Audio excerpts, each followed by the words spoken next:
আরবি হরফ কয়টি? আরবি হরফ 29টি। মাখরাজ কয়টি? মাখরাজ 17টি। মাখরাজ কয়টি?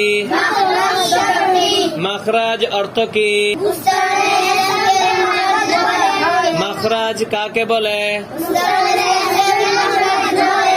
মাখরাজ কাকে বলে? উচ্চারণের স্থানে মাখরাজ বলে। উচ্চারণের স্থানকে মাখরাজ বলে। উচ্চারণের স্থানকে মাখরাজ বলে। মাখরাজ কাকে বলে? উচ্চারণের স্থানকে মাখরাজ বলে। 1 নাম্বার মাখরাজ। 1 নাম্বার মাখরাজে। আবার বলো। 1 নাম্বার মাখরাজে। হলকের শুরু হইতে হলকের শুরু হইতে কি উচ্চারণ হয়? হামজা হা। বড় করে বলতে হবে। হামজা হা। হামজা হা। হামজা হা। হামজা হা।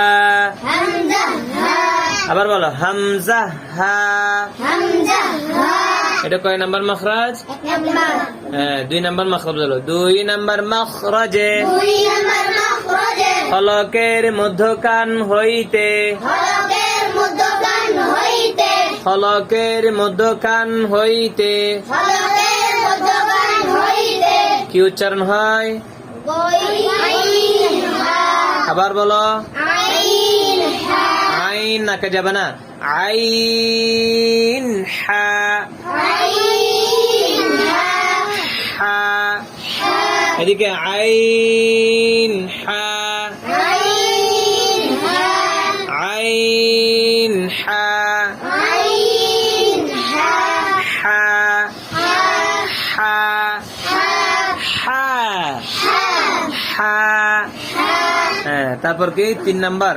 3 নাম্বার মাখরাজে 3 নাম্বার মাখরাজে হলকের শেষ হইতে হলকের শেষ হইতে হলকের শেষ হইতে হলকের শেষ হইতে কি উচ্চারণ হয়? গইন খ। গাইন খ। গইন খ। গাইন খ। গইন খ। 3 নাম্বার মাখরাজে 3 নাম্বার মাখরাজে হলকের শেষ হইতে হলকের শেষ হইতে গাইন খ। গইন খ। গাইন খ।